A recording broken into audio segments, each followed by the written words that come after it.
Before we get started, just a quick note. We're coming to the end of Season 1 of Shattered, but we have a very exciting announcement to make about the subject of Season 2. Listen through to the end of this episode to find out more.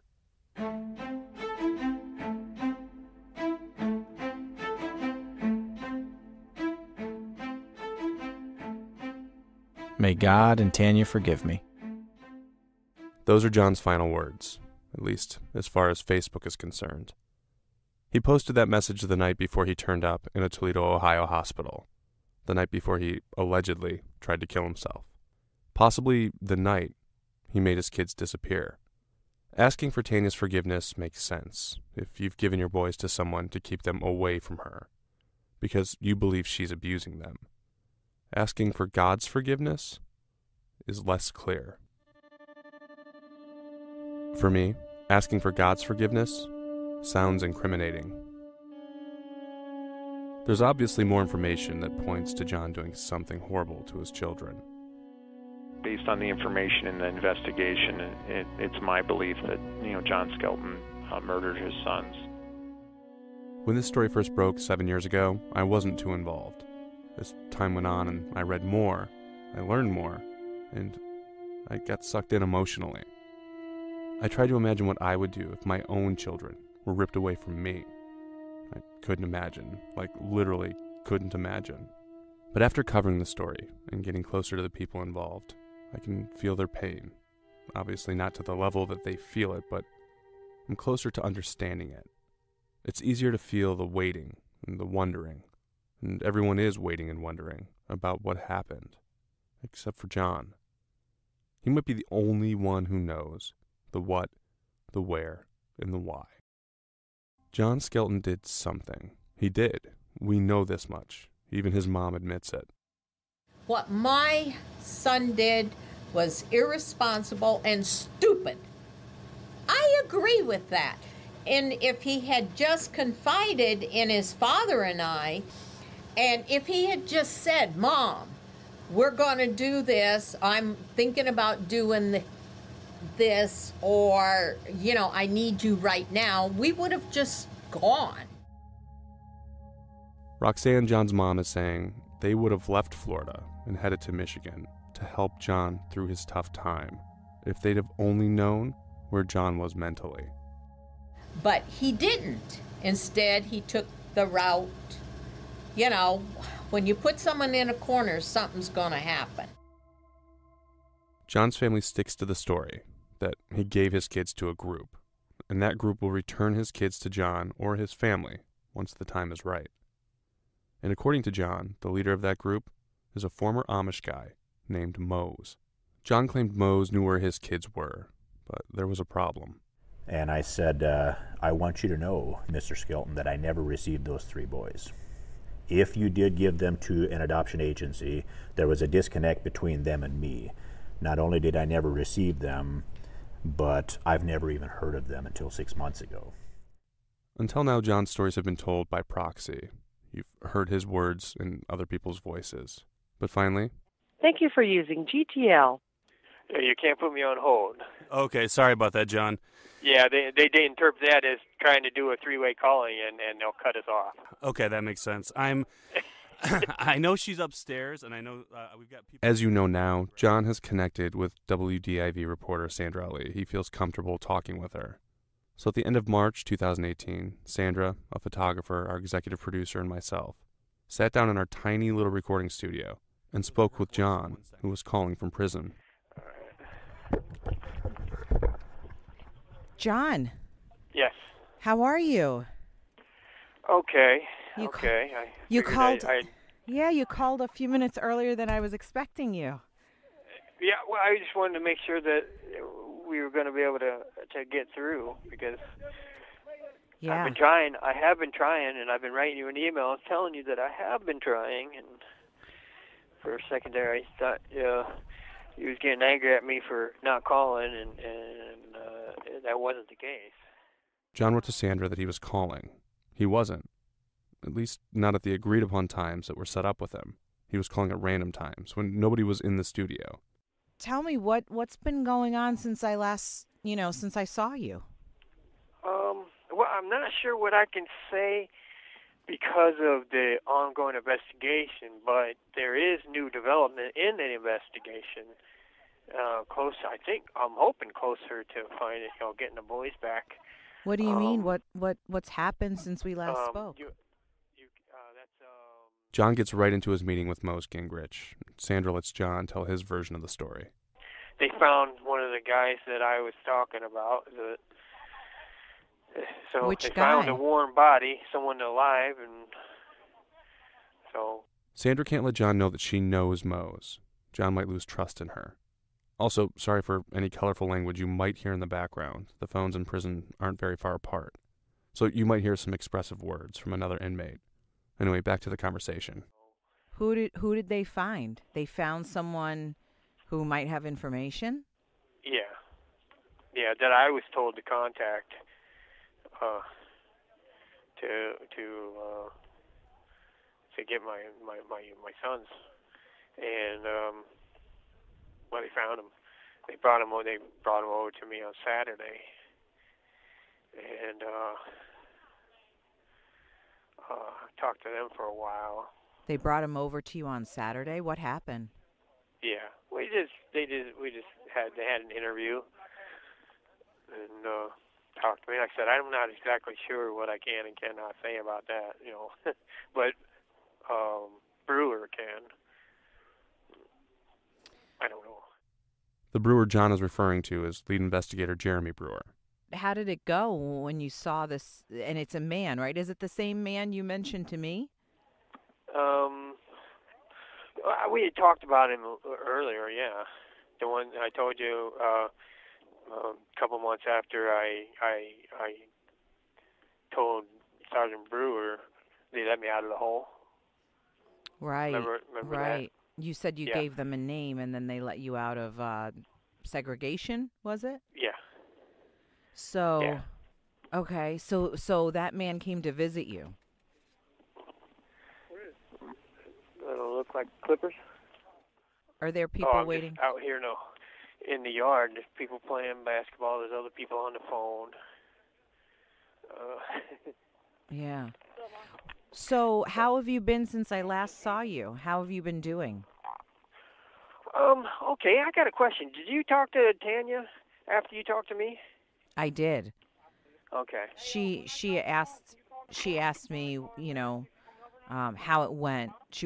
She asked if you came out and talked to me and everything and how it went. You haven't talked to her, right? No, I haven't, but her sister Tennille been sending me hate emails.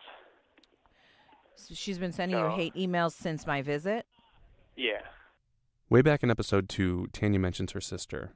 He didn't even pull out of the driveway. He raced out of the driveway.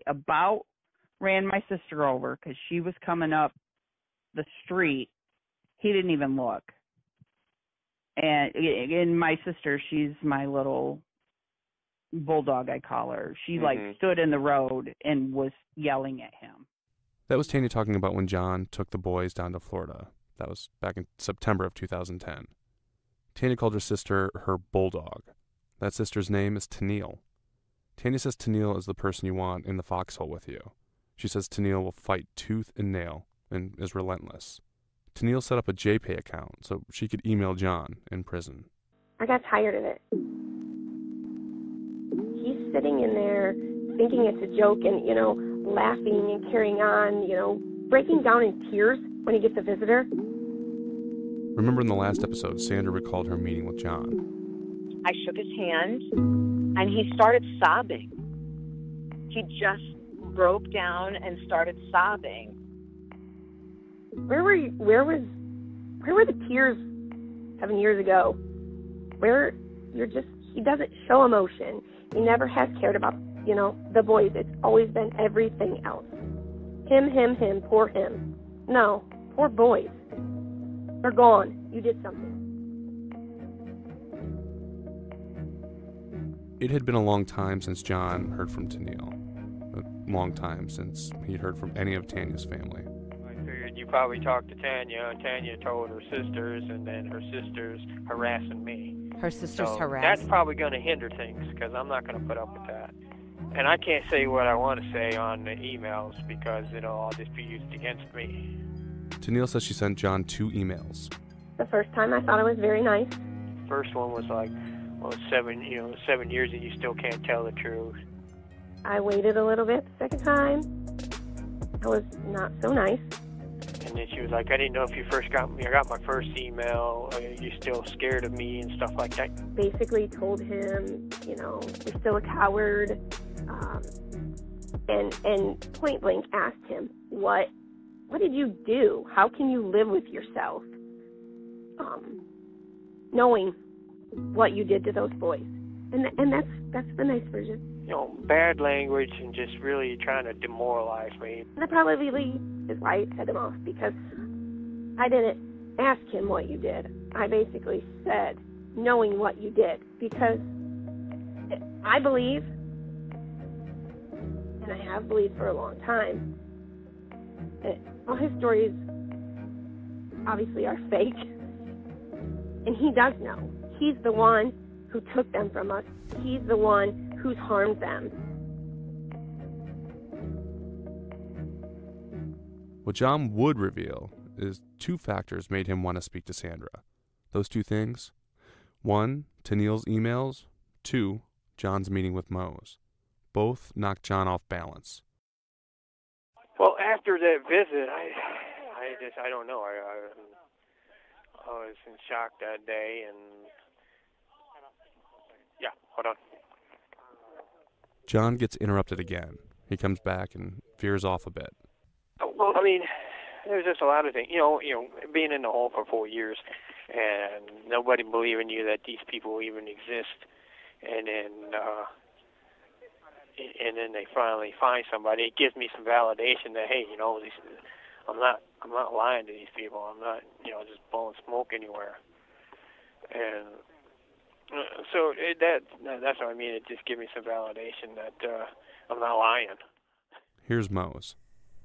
I am, against my better judgment, willing to actually stay in touch with this guy, whether it's via email, writing letters, anything like that. Because, again, I think it's very important to keep the lines of communication open with him. And now John. We're going to stay in contact, and I don't know. I'm trying to remember any details, anything that I can. I don't know when they're going to come see me again or anything like that, but... I mean, do you think he's going to help find the boys? Yes. Yeah, that's the purpose of him being here. Mhm. Because he's the one that was given, his name was given to me as someone in his organization was going to be able to, know where the kids are. And like I said, it was good information. It was good news and it was bad news. The bad news was that as of this time, my children hasn't gone through his organization. He was the one that I really wanted to, I really thought was going to get something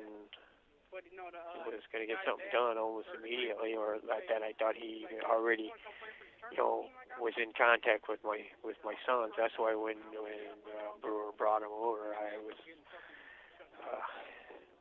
excited for it's like, cool. Did you guys find him? Wait, so when you saw him, you got your hopes up? Yeah, I thought they already found my boys. Oh, you did? Did you think that's what they were coming to tell you? Yeah, because they brought this guy, the guy I was supposed to contact, and I was like, all right, cool. And that's when he told me, well, they haven't come through me yet, so. Hey, Ma, they just call Yara, man. I'm going to call you tomorrow, all right? I don't know if he's going back and doing, searching his people or not. I don't know. You don't know. Yeah, but he came with Brewers, and they were pretty cordial, so I don't think that he was going to be getting in trouble or anything. Mm-hmm. Or, I don't know. He seems like he was cooperating and everything like that.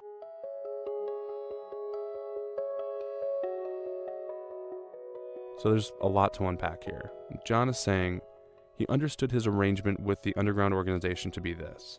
They take the boys, and then John reaches out to this Mose Gingrich guy, and he reunites John with the boys. John also seemed to think Mose might have been in trouble with the law somehow. But when he saw Mose and Lieutenant Detective Brewer interact, he thought Mose was going to be okay. I was kind of upset at you two. Oh, you were upset at me? Why? Well, I was being just being totally. Oh, because of the phone calls? Oh, because no. Because of You have 1 minute remaining. what I heard Tennille, Tennille, all of a sudden, Tennille started emailing me these, nasty stuff. I was like, well, I think I gotta, that's why I really wanted to call you, so that I could see if you had talked to Tanya, because the timing was just suspicious. Right. I don't know any of the details other than we're going to get cut off, so let me hang up. I'm going to go inside, and I will call you, and hopefully it'll be a little quieter, too. Hello, this is a prepaid call from John Skelton. a prisoner at the Michigan Department of Corrections, Bellamy Creek Facility. If you feel you are being victimized or extorted by this prisoner, please contact GTL Customer Service at 855-466. To accept this call, press 0. To refuse this call, your current balance is $21.41. This call is from a correction facility and is subject to monitoring and recording. Thank you for using GTL. Hello there. Hey, John. All right, I'm glad I got you back. They go back to why John was unhappy with Sandra and Tennille. I kind of deduced that you probably talked to Tanya, and that's why Tennille was sending me all this hate mail. I wish I would have saved it. I could have printed them out and sent them to you just so you can see what she was saying. It was just terrible crap, and it was uncalled for, and it almost, I was almost deciding not to talk anymore about it, because I don't need the backlash of Tennille's attitude. Sandra shifts the conversation back to Mose, and more specifically, how John said it was Mose who was supposed to reconnect John with the kids. I mean, do you think he's going to help you? Does he know people in the Amish community? Yes, well, that's what he used to. I guess apparently he used to do this. I don't know if he still does it or not, but he's helped people get. He's helped move people. He's helped move people in less than legal ways. So. Oh, okay. What does that mean? Like move them to other homes? Or different cities? Yes. Okay. Kind of like like foster care? Yes. Or yeah. Or like Amish homes, or all of the above. When Brewer brought him into me, that's when I was like excited. I really thought that things was coming to a head, and it was, You were hopeful. Very hopeful. I mean, so do you think... I was crying. You were crying? Yeah. I mean... I had never talked to this guy ever before. I was just told that I needed to contact that guy. Had you ever seen him before? Like, seen what he looked just like? A picture. Oh, just a picture.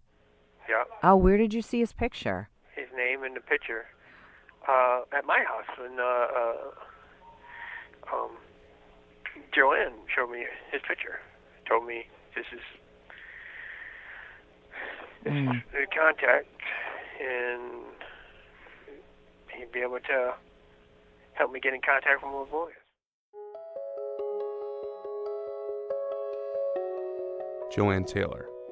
There's a blast from the past.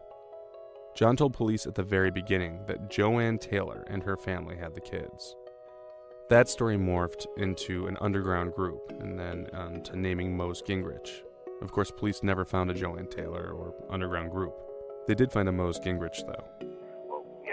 said the same thing. He was like, well, this is the guy who you said you were going to contact. Well, here he is. He doesn't have any information. Now what do you do? Right. I mean, and I don't know. I mean, I couldn't answer that question. I still can't answer that question. I just don't know. I mean, I don't know where to go from here. Do you feel like it's kind of like an end? Like, I mean, if No. he said... No, because I'll never give up hope, ever. And I think Tennille does. Tennille has given up hope. She wants me to say, the worst, because that's what she believes. She's already consigned herself to that. It says that's you read that in her nasty grams to me. That's what she believes, and I think she's doing everybody, including the boys, a disservice. So she believes. What is she? I mean, you're saying she believes the worst. What does she believe? The worst. She hasn't come out and say it, but she wants me to say what she wants to hear. Well, what is she alluding to? She's I'm not going to say it because I think it's doing the boys a disservice, and it would demean me. Yeah, she's just a bitter woman. You think she's given up hope? Oh yeah. Do you think she's delivering messages from Tanya? Do you think? I don't know. You don't know? I don't know. I it would break my heart if Tanya actually believed it, but it would break your heart if Tanya believed what? Yeah, if she believed that the boys were gone, or that they weren't alive, it would break my heart. That she would just give up. I mean, John, she just wants to know where they are. Right. No, I still believe they're safe. They're alive and they're well. I just don't know where. And I don't, unless they were playing a game or stalling, withholding that information from me until a later time. I don't know, but you don't even have any doubt at all. I mean, you're saying 100%. Yeah, I guess it's, I don't know. I can't do otherwise. They're my kids. John said his week was strange and heavy. Talking to the guy who was supposed to get his kids to him was a positive. Hearing that guy say his kids never got to him was not. John's mood reflected the sad discovery. I'd say almost somber, but yeah, I haven't done very much since that meeting. It's just a little melancholy, and just thinking about, well, where do I go from here? What am I going to do when I get out? What's next? I mean, yeah. I mean, Tennille. I mean, she's sending you the hate emails. I mean, that's the thing, because it's hard for everyone to believe the boys are okay. I mean, I know you told me the boys are okay, but everyone else, thinks like what you said is the worst. Yeah. I mean, is that hard?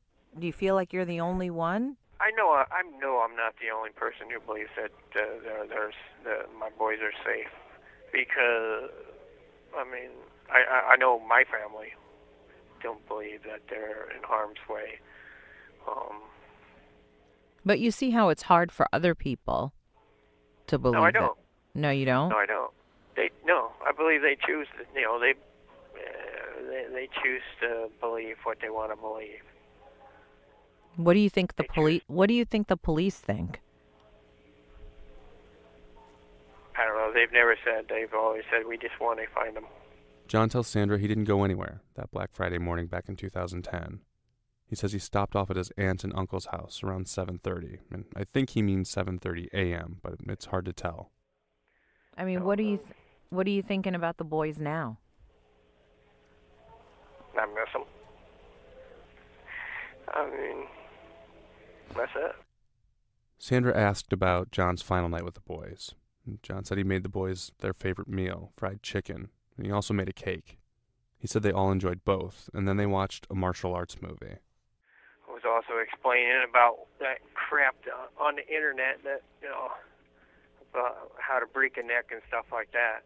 Yeah, because my sons and I were watching this karate movie, and they was asking me questions, and so we looked them up online.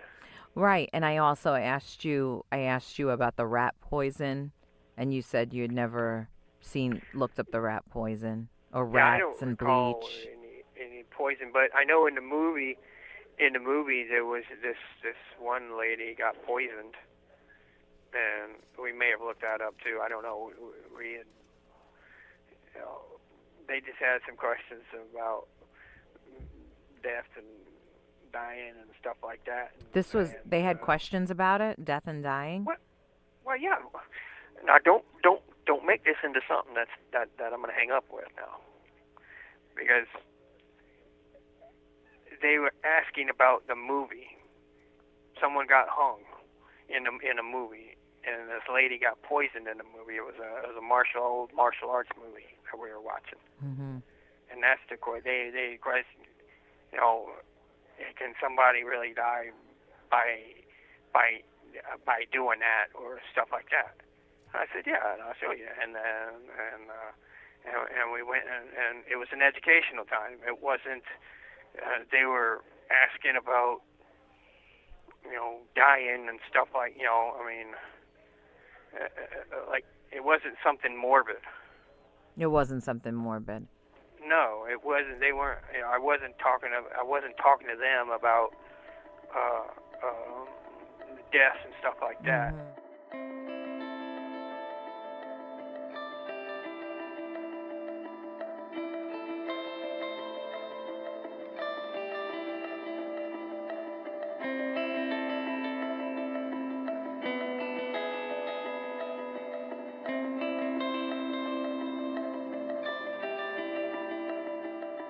John would go on to say that he was very surprised that him or his parents haven't heard anything from this secret organization.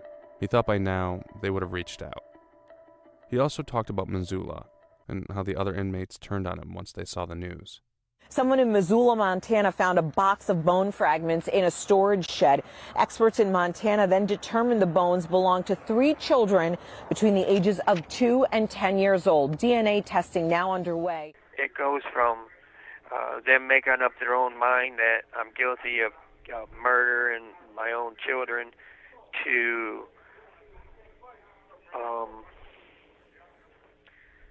vigilantism, where they want to kill me to vindicate my children since they can't do it. I've thought a lot about John and his perspective. Most everyone I've spoken to says, why do you give him the time or consideration, or why would you try to rationalize what he did? Or he's awful, just the worst, don't let him fool you. I know, believe me, I know. He's a dad who made his kids disappear.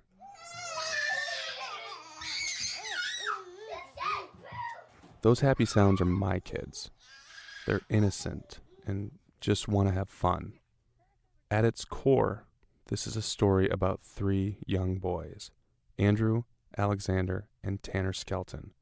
It's them that matter. It's their innocence I care about. I don't have any answers. I wish I did. So do police and family. I don't know who's right or who's wrong. I'm not sure which stories have been true and which ones haven't. I know some of them have been lies. Otherwise, things just don't make sense. I have my theories and feelings, my beliefs and thoughts. And I will say, I truly hope John is telling the truth. I'm no different than anybody else. When Mose Gingrich told John he didn't know anything about the kids, John responded this way. It did break my heart that he didn't have any. I told you, I was crying. Yeah. And Brewer can attest to that. I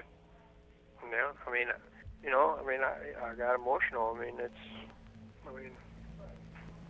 Yeah. It did break my heart. I'm not a sociopath.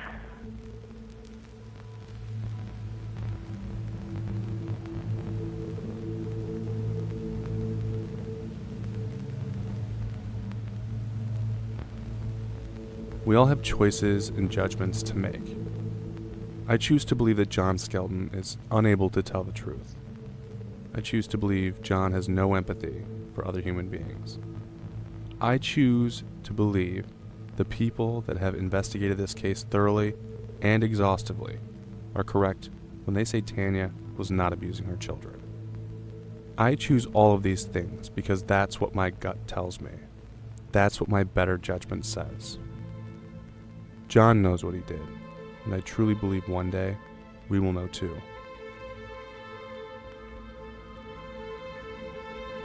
Are you sure there isn't? You want to email me anything you want me to tell Tanya or Tennille or anything? Just email it to me. Tell Tennille to back the hell off, or I'm just going to stop talking to everybody again until forever.